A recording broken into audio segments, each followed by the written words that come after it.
tonight. I think they want to make a deal. Amid an ongoing trade war, the president is wheeling and dealing for an agreement with China. It would have been very easy if Russia was in the room. And pushing to bring Russia back into the global fold. I'm going to run for president. This as a Republican challenger jumps into the race. Big structural change.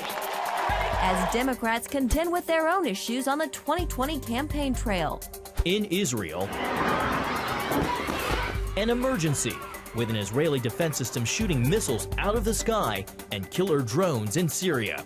All this and more tonight on Faith Nation.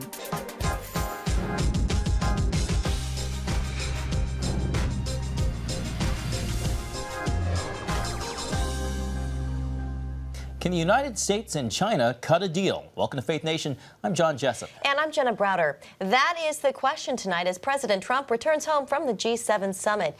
And he appears confident. The president says Beijing doesn't have a choice when it comes to resolving the ongoing trade war between the two countries. CBN's White House correspondent Ben Kennedy joins us with tonight's top story. Ben? Well, John, Jenna, both sides are leveling higher tariffs on each other's exports as President Trump struck a pretty optimistic tone. Another world leader looking to avoid tariffs is French President Macron, the last key voice Trump heard while at the G7. President Trump closed out the summit, striking a deal with France on the digital tax, which would affect U.S. tech companies. Then French President Emmanuel Macron turned his sights to Iran, suggesting a meeting between Trump and Iranian President Rouhani in the next few weeks. I think ultimately we're going to do something. As I said, Iran is a much different country than it was 2.5 years ago. Trump added while he's not looking for leadership change, he needs to keep nuclear weapons and ballistic missiles out of Iran. On trade, Trump said China reached out to the U.S. Sunday night and that talks would resume very shortly.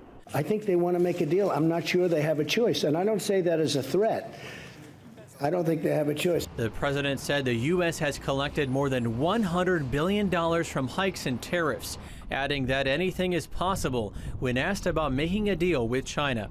On North Korea, President Trump said he's not happy about the latest weapons test, but doesn't think Kim Jong-un is violating UN resolutions. He hasn't been doing nuclear testing. He has done short range, much more standard missiles. A lot of people are testing those missiles, not just him. Pyongyang is demanding relief from sanctions, but Washington wants evidence North Korea is rolling back its nuclear weapons program. Looking ahead to next year, Trump-owned Doral property is among 12 sites considered to host the G7 in 2020. My people wanted it.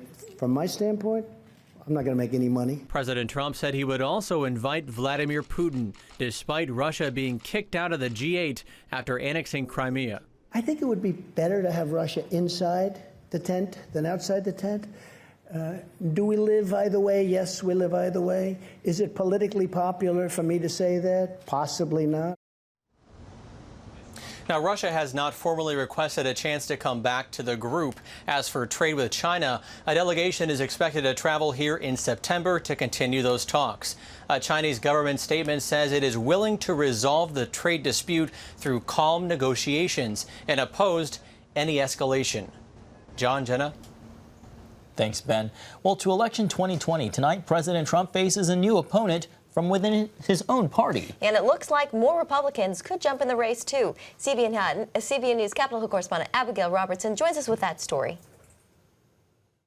Former Representative Joe Walsh of Illinois is now the second Republican to challenge President Trump for the 2020 Republican nomination. I'm going to run for president. The conservative radio host, who served only one term in the House before being defeated, supported Trump in 2016. But now Walsh calls the president incompetent and erratic. I'm running because he's unfit. Somebody needs to step up, and there needs to be an alternative.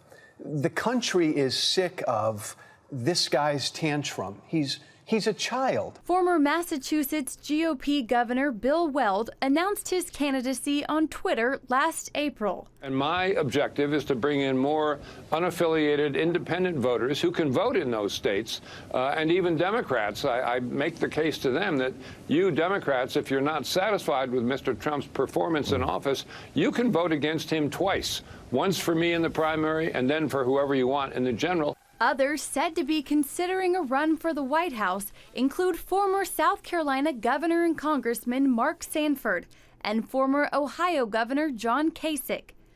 These GOP challenges seem to be a long shot, given an August Gallup poll which shows Trump with an 88% approval rating among Republicans. Meanwhile, former Vice President Joe Biden still holds the lead in national polling of Democrats, but Senator Elizabeth Warren is consistently gaining ground. I've been to 26 states and Puerto Rico, blue states, red parts of blue states, all of it. The field of Democrats might narrow further this week, as Wednesday marks the final day candidates can qualify for the September debate. So far, 10 have made the cut, but it could be the end of the line for quite a few others still struggling to meet the polling and financial threshold. Reporting from Washington, Abigail Robertson, CBN News. Thanks, Abby. And joining us now for more is Julia Manchester with The Hill. Julia, good to see you. Thank you for having me. What do you think? Do you think any of these Republicans stand a chance? Absolutely not. I think President Trump has such a hold on the party right now. And, you know, the saying that Democrats fall in love, Republicans fall in line has absolutely proven true for President Trump. I mean, I believe recent polling shows him with an 89 or 90% approval rating among the Republican Party. The Republican National Committee is very Trumpian right now. He has a big grasp on that. So it would be very hard for me to see how another Republican, whether it's Joe Walsh or anyone else who would challenge him, would make any inroads with that. You didn't miss a beat with that. Absolutely not. Even though some are disputing it, a new Monmouth poll shows that Elizabeth Warren and Bernie Sanders are pulling ahead of Joe Biden. How concerned is Team Biden? You know, I think they're definitely concerned going forward, and I think they had, I think Team Biden knew that this would happen, that the race would narrow down as more voters get to know other top-tier candidates like Elizabeth Warren or Bernie Sanders. But I think the methodology of this poll is very important. I believe there were 800 respondents overall in the poll, 200-ish, or maybe between 200 and 300 registered Democrats or Democratic-leaning independents polled. So that's not a big sample size. So you've been seeing that asterisk a lot with this poll. So important to note that it's also a national poll. I think in 2016, one of the big mistakes we all made was looking too much at national polls and not state-level polling. Yeah. In most of the polls, Joe Biden is still leading, but really there's no denying some of the enthusiasm that we're seeing for Elizabeth Warren at some of these campaign rallies and different things. How important, Julia, is this enthusiasm? It's very important, and I think it's very important when you go into early states such as Iowa, New Hampshire, and South Carolina, when retail politics is so important, and where, especially in a state like Iowa, during caucuses, the actual campaigns on the ground have to motivate people to go out and caucus for their candidate. And I think Elizabeth Warren really knew that going in. So this early ground game she really set up. Remember, she launched her campaign in very early January. So she's had this game going on for a while. Biden has had an advantage because he's so well known due to his name recognition. However, his ground game, I mean, he's still maybe building it up. Maybe he's been relying too much on that name recognition, whereas Warren hasn't been taking anything for granted. Julia, he has not qualified for the next debate, but Steve Bullock, governor of Montana, is said to be beefing up his campaign staff. Could he be a sleeper candidate? Anything is possible right now. I think I was a little shocked to hear that he was beefing up his campaign staff. You have people like Andrew Yang who have been seen as, having no chance. He's pulling ahead of Steve Bullock and other candidates like Kirsten Gillibrand. So maybe this is a way for Steve Bullock to really hold on. I think Bullock thinks he has a chance because he was elected the same year as a Democratic governor that Donald Trump won Montana, but it's kind of a long shot at this point.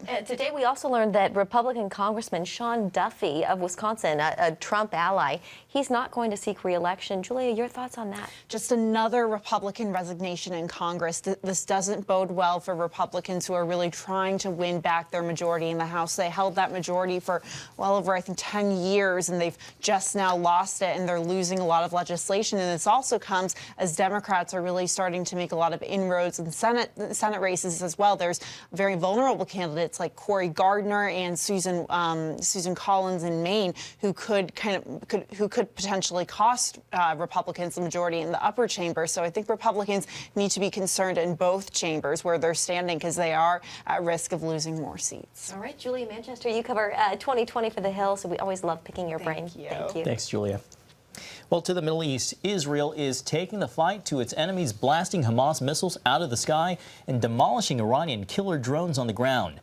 This is Prime Minister Benjamin Netanyahu issues a stark warning, quote, "If you come to kill us, we'll kill you first." CBN's Chris Mitchell reports from Jerusalem. This is the moment Israelis enjoying a summer concert near the Gaza border came under attack. You can see them running for cover. The Iron Dome missile defense system shot down 2 of the 3 missiles. Meanwhile, in Syria, surveillance video of an Iranian squad north of Damascus with a killer drone preparing to attack northern Israel. The IDF says it eliminated the threat before the Iranians ever got a chance to strike. If someone is coming to kill you, hurry and kill him.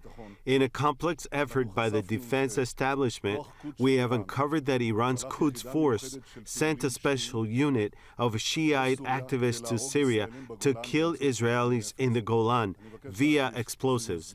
I want to emphasize this is Iran's initiative, it is Iran's command, and it is an Iranian mission. Israeli Prime Minister Benjamin Netanyahu said Israel would not tolerate Iranian targets from any country in the region.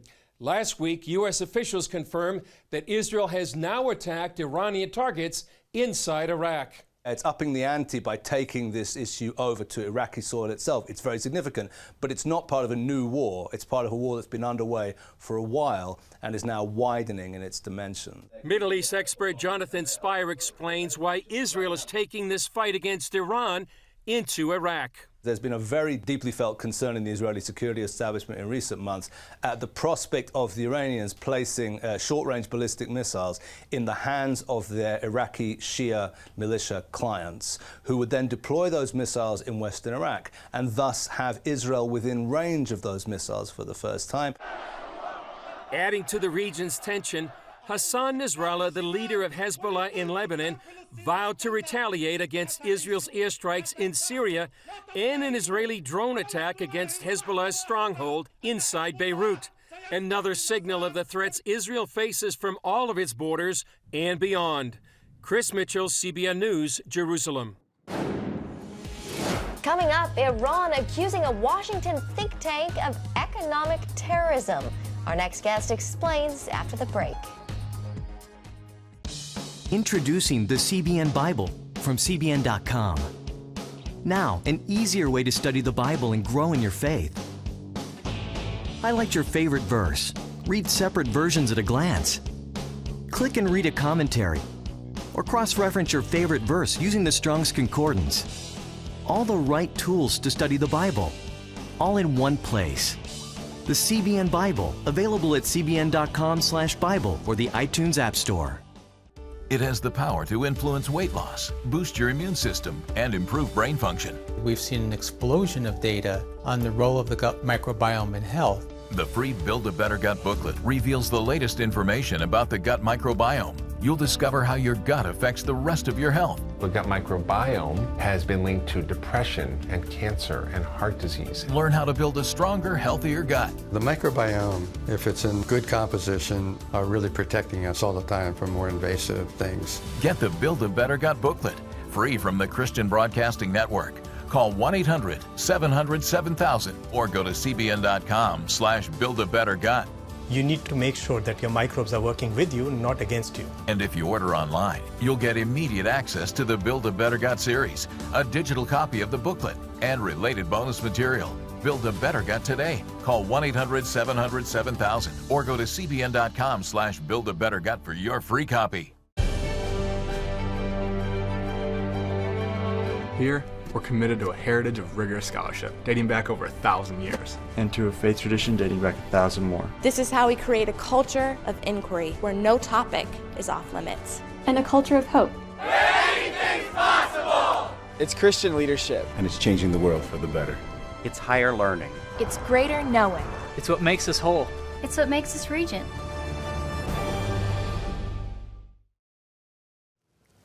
Welcome back. As tensions rise in the region, Iran is accusing a think tank here in Washington of economic terrorism. Tehran's foreign minister says the Foundation for Defense of Democracies is launching a smear campaign against Iran. And joining us now is Behnam Bentaleblu, senior fellow at FDD. Behnam, what's going on here? Well, great to be with you. I think it's very simple what's going on here. The Islamic Republic of Iran has a tried and true track record of repressing voices at home, repressing freedom at home, exporting its revolution abroad, repressing sentiments that are anti-regime in its near abroad, and is now escalating its own smear campaign against voices in Washington, such as ourselves, who have talked about some of the core shortcomings of this regime, where it's failed to live up to its own promises to its own people, as well as pointed out some of its destabilizing policies in the region. So the Islamic Republic is looking to engage in the same kind of rhetorical and real skull-cracking at home as it is abroad. And I think the fear here, in addition to the sanction that I think Iran's foreign ministry had put on this organization, is the implicit threat that followed it. And in fact, that would be the first time the world's foremost state sponsor of terrorism had made an implicit threat against a nonpartisan research organization in the nation's capital. What does Iran mean by economic terrorism? Can you give us an example of what they're alleging? No, I wouldn't be the best one to give an example of economic terrorism, because it's the regime in Tehran that is actually engaging in terrorism. Policies that FDD scholars come up with to counter Iran's malign activities in the region do rely on the strength of the U.S. dollar, the efficacy of the marketplace, as well as being able to point and look and say that Iran remains a bad place for business. That's not economic terrorism, in my view. That's simply calling a spade a spade. So FDD came out against the Iran deal back in 2015. Does this have anything to do with that? Does the designation by of Iran of FDD, or does the threat of violence against FDD? FDD coming out against the Iran deal, is this a result of that? No, I mean, different scholars at FDD have been against the deal for different reasons. If someone has a regional perspective, for instance, then they would be against the JCPOA because it fails to take into account 40 years of Iranian violence in the region. Those of us who focus on the nuclear qualms would say that on its non-proliferation merits, the deal falls short. Iran has a host of different reasons why it's tried to repress different voices, but what we're witnessing abroad now for the first time is something that they've done well at home, which is to harass and intimidate. And this statement put out by the foreign ministry that was carried in English and in Persian by semi-official and official news outlets is the same thing. It's an attempt to harass, and it's an attempt to intimidate. And FDD will not be intimidated. Behnam, we only have about a half minute left. Do you think that reimposed sanctions the U.S. put back on Iran will help bring Iran back to the negotiating table? You know, that's an excellent question. And in order for Iran to come back to the negotiating table, it has to realize that there is no way out but through. Those sanctions in about 1 year unilaterally have done what it previously took 11 years multilaterally. So these sanctions are having a massive effect, but they'll need to be enforced and increased to get Iran to come back to the table. Behnam Bentaleblu, thank you so much for being with us today. Thank you so much. Still ahead, American values are shifting. What a new poll reveals, and who is changing the most. Life. It's meant to be lived fully. Jesus said it. I came to give you life. Life to the fullest. Life in your family. Life in your finances. Life in your body, mind, and spirit. Life in your everyday. At CBN.com, we're taking what Jesus said seriously. We're here to help you discover life. Life. Live it fully. CBN.com. Want to be a part of a community that inspires your spiritual growth while winning prizes? The all-new MyCBN app. Connect with the community for prayer and encouragement. Track and set spiritual goals. Enjoy conversation starters with friends and family. And collect points to win prizes. The all-new MyCBN app. A great place to belong. Download the app at cbn.com/mobile. Grow, connect, have fun. The all-new MyCBN app. Watch breaking news, in-depth exclusive stories and programs, from health to entertainment, you won't find anywhere else. The CBN News Channel, a perspective you can trust. Enjoy credible news reporting from around the world. Discover inspiring programs and stories of hope, all in one place, from a Christian perspective. The CBN News Channel, a perspective you can trust. Check your local listings or visit cbnnewschannel.com. Come home to the sounds of Southern Gospel from CBN Radio. You'll enjoy a rich Southern blend of bluegrass, classic gospel, and Southern gospel favorites like the Gaithers, the Crab Family, and bluegrass sounds like Mountain Faith. So make yourself at home with the all-new CBN Southern Gospel, now available at cbnradio.com.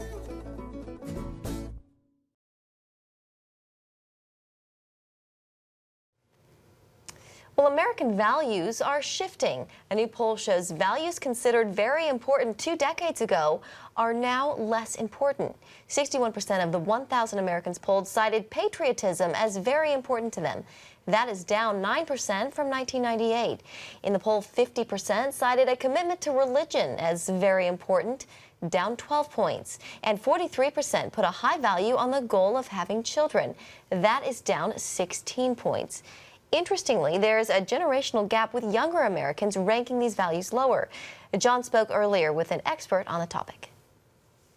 Stat's new book, Primal Screams, deals with the roots and wrath of identity politics and says it's a result of the fallout of the sexual revolution and the collapse of the American family. Mary, we'd like to talk about that new poll out by NBC News and the Wall Street Journal. It shows how American values have shifted dramatically in terms of the values that matter most to people. Patriotism, religion, and having children rate lower now among younger generations than it did just 2 decades ago. Why do you think that is? Well, those findings are absolutely of a piece with what I talk about in Primal Screams, which is that we have seen a huge dislocation of identity and sense of self. This is expressed partly in identity politics, which we all know are omnipresent now. They can't be avoided, whether you're looking at the presidential field of the Democratic Party or college campuses. So what we have are many millions of people who can't seem to answer the question, who am I, very easily. And this is something new, John. This didn't exist before. And so it prompted me to write the book and to trace these insecurities to what I think is their origin, which is the sexual revolution and the diminishing of the family. Mary, what does that signal for the country with this generational gap where they consider things very important, different, whether it's rating patriotism, religion, and having children lower? What does that mean for the country? Well, the part about having children, I think, is a disturbing sign, because that is one more indication that people are unmoored from the place that most people draw their identity from, and unmoored from the place where people have their backs. I do think, though, that there are hopeful signs. There are signs that people are coming around to the idea that identity politics is destructive. There are people, including liberals, who have been spurned by identity-first practitioners. And I think there is the groundwork, at least, for some kind of coalition of the sane and grown-up who don't think that we're trapped in these collective identities. So down the road, I'm hoping that that news reaches the young. What about the universal feeling across generations that the next generation will not be better off? Do you think that's driving some of this? Absolutely. And you could say it was ever thus and go back to ancient Greece and find Socrates complaining about the young generations there. But there is something new about where we are, and not in a good way. We've seen life expectancy decline in the working class in America for 4 years in a row. I think we may be at the beginning of, if not a great awakening, some kind of real awakening about the foundation of these various miseries. Mary, finally, the generational differences found in the poll were the most stark among Democrats. The poll actually found that Democrats over the age of 50 were more in line with younger Republicans than younger Democrats. What does that portend for the election, the presidential election next year? Well, that's a great question, but it is certainly interesting that demographically, what we're seeing is that older people, many of whom came from a more stable place, literally, you know, who were not where broken homes were not the norm, and you know, pre-Roe versus Wade, et cetera, the demographic that you're referring to here, those people have a sense of self. Whatever they think politically, they have a sense of where they're coming from that younger generations do not, because younger generations have not been able to find adequate substitutes for the family and extended family. So again, I think given the problems that have been generated by what I call the Great Scattering, the world after the sexual revolution, that they are overdue for a second look. And the fact that older Democrats are lining up alongside younger Republicans is an indication that they're going to get a second look. All right, Mary Eberstadt, author of Primal Screams, thank you so much for being with us today. Thanks for having me, John. Coming up, 2 American soldiers killed in Afghanistan come home. Life. It's meant to be lived fully. Jesus said it. I came to give you life. Life to the fullest. Life in your family. Life in your finances. Life in your body, mind, and spirit. Life in your everyday.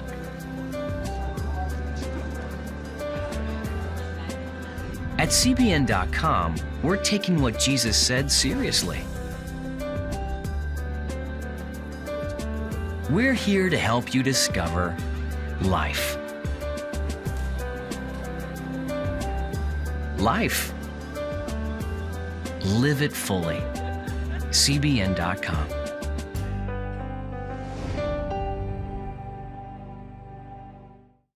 On October 1st, 1961, history was made when a tiny station began transmitting the first signals of the Christian Broadcasting Network. CBN, the Christian Broadcasting Network. And now, a new era has begun with the all-new CBN News Channel. Just moments ago, the Iron Dome intercepted an incoming rocket right on the Gaza border. And ministering in this area, spiritual warfare is definitely involved. A 24/7 news network, bringing you the news you want from a source you can trust. In Kenya, 40% of the medical services are actually provided by these Christian hospitals. Let's talk about the economy. Believers here are joining together to win people to Jesus Christ. All your favorite shows now in one place. Go to CBNNewsChannel.com to find out how to get the CBN News Channel on your TV all day, every day. CBN News.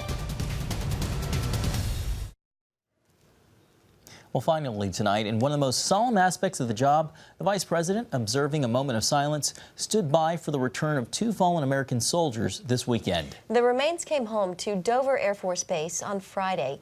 This as the U.S. has resumed peace talks with the Afghan Taliban, and chaos and instability continue to rock the region. There are still about 14,000 U.S. troops in the country where America is fighting an 18-year-long war. Well, it is good to have those troops back home in spite of how they return, but we appreciate their service and their sacrifice. Absolutely. Well, that does it for tonight's Faith Nation. Have a great night.